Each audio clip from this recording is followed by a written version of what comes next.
Yo, what is going on, you guys? So today I'm bringing guys a brand new sports cards video. In today's video, I'm bringing guys an extremely anticipated video because I've got a lot of comments over the last couple months for me to make an update video on what I'm doing with my Kawhi Leonard investment. Of course, I had invested in this Kawhi Leonard Gold Prism, first year Prism, rookie card out of 10 this past offseason. Kawhi Leonard had been out of the spotlight for the past couple of years.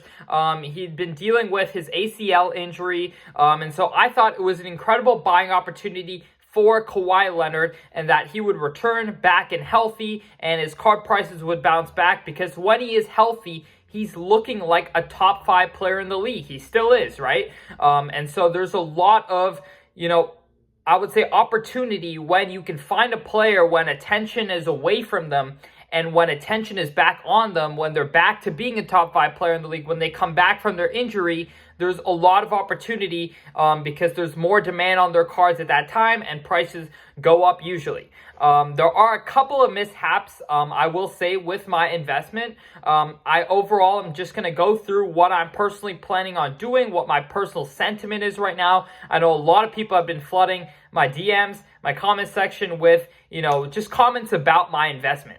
So of course, during the beginning of this NBA season, Kawhi Leonard was hardly playing at all. He was still trying to recover from his injury. He was healthy, but at the same time, not really playing the minutes we had hoped he would be playing.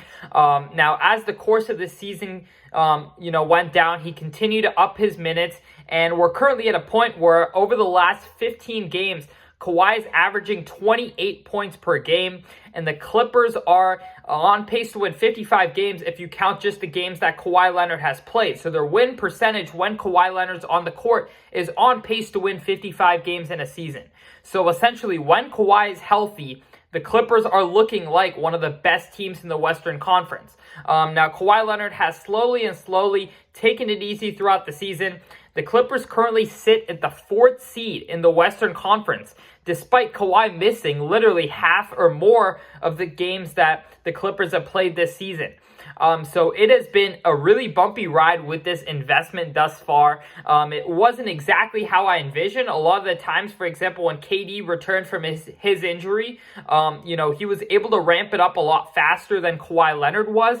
But as we know about Kawhi Leonard's past, the playoffs is when he shines. Of course, you can say during the bubble, the Clippers had the big mishap, when they blew the 3-1 lead to the Nuggets and all that. But prior to that, Kawhi Leonard is one who really steps up during the playoffs, right? He had the 2019 Raptors playoff run where he led the Raptors to their first championship. He just had a lot of incredible playoff moments, back to when he won Finals MVP with the San Antonio Spurs. So he currently sits at a 2-time Finals MVP, a 2-time champion, and just an overall all-time playoff player. Now, Kawhi Leonard right now, I was personally in the beginning of the season, I'm not going to lie, I did have times where I was doubting the investment a little bit. There was actually a time where I did try to move the card preseason, and I actually had got some really strong offers. I had offers as much as $65,000 in trade value. I had offers as much as $55,000 in cash. So I was on pace to make a good amount of money, and I did decide to hold it. I still believed in the card. I still believed in Kawhi Leonard, and as soon as the season started and he wasn't really playing to what we expected to, he was missing a bunch of games, a lot of those offers just went away. And I was kind of like, man, should I have sold it at that time? Now, of course, since then, not only has Kawhi Leonard's sentiment changed a little bit, and he's still not really in the spotlight, despite him playing incredibly well. He's not really in the spotlight. But despite that, I would say the main reason that this card hasn't really, at its current day value, isn't quite where I want it to be is obviously because the economy and the overall sports card market since the beginning of the season in September when I purchased this.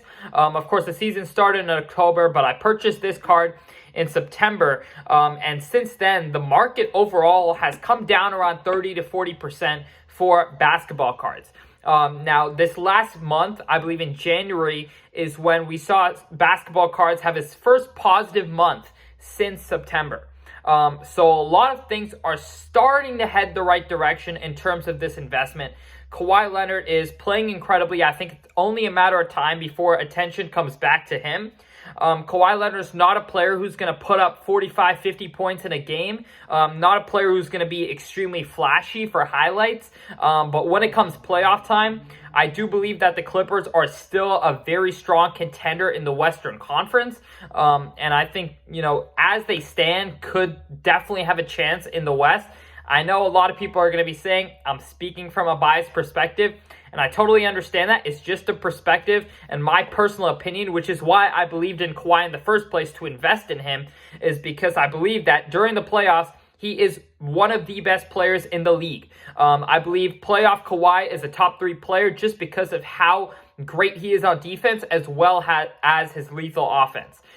So I do believe that if we can see playoff Kawhi again, it's just a matter of time. When a player is playing incredibly well, I always say it's just a matter of time before they get their moment. A lot of players have their moment in specific times. For example, in the bubble, we saw Donovan Mitchell have his moment. We saw Jamal Murray have his moment. We even saw TJ Warren have his moment, right?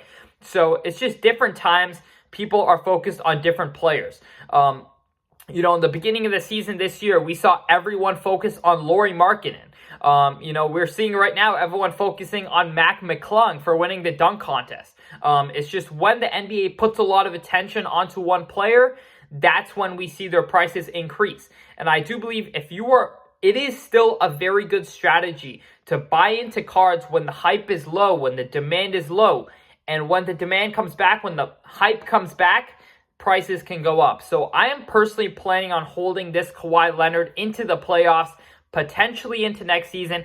I'm just personally waiting for the time where attention comes back to Kawhi, when people see the Clippers as the lethal team they are, when people see Kawhi as a superstar again, which I personally believe will happen. He is still 31 years old, and he has, been resting a good amount of the season.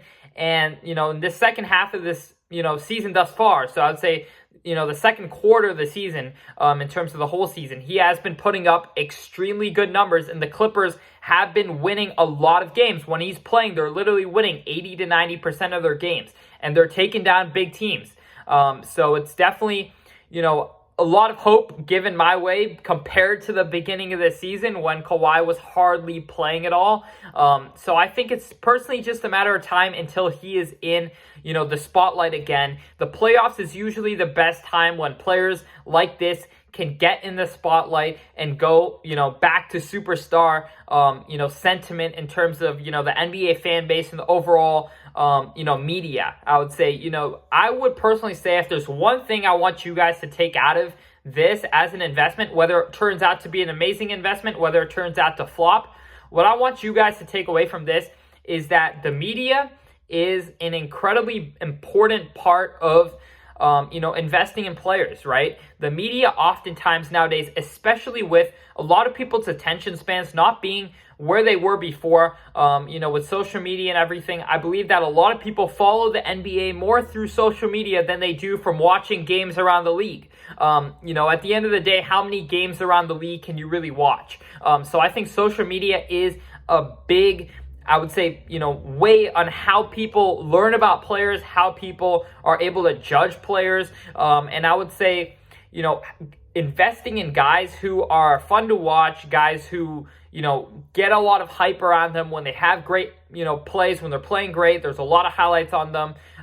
It's definitely a great thing to keep in mind when you're looking at investing, because a player can be playing incredibly well, but the media, especially nowadays with so many players averaging 25 plus points per game, even 30 plus points per game. Sometimes your player can be playing incredibly well, but he doesn't quite have the attention around him. Now, one reason I'm confident in Kawhi is I know he shows up when it matters most in the playoffs, and in the playoffs is the best time for attention to be around him, regardless of how marketable he is. I do believe that in the playoffs, if he's playing well, if the Clippers are playing well, there's going to be a lot of demand and attention on Kawhi. And given how low his prices kind of are right now, I still believe it's a great investment. And the great thing with 2012 Prism is that, there was no black one of one. There aren't not all these different parallels, right? This is the best card from 2012 Prism. And it's first year Prism, very iconic set. Guys like Curry's cards from 2012 Prism Gold are into the six figures. Even Kobe's cards, I believe, last sold for like 200 something thousand, even though it's not a rookie card. So there's just this set right here is kind of where it's at in terms of, you know, the top of the line Prism cards you can get. And so I do believe that this card does have an extremely high ceiling if Kawhi can pan out and have a strong playoff run. So that's my personal sentiment. Let me know what you guys think in the comment section below of, you know, where Kawhi stands, where overall, you know, the sports card market stands, where NBA playoffs stand. Who do you guys have winning this year? I believe this year is one of the most open years where it's just extremely hard to tell who's going to win. A lot of very strong teams in both conferences. So let me know in the comment section down below. Other than that, I really hope you guys did enjoy this video, and I'm out. Peace.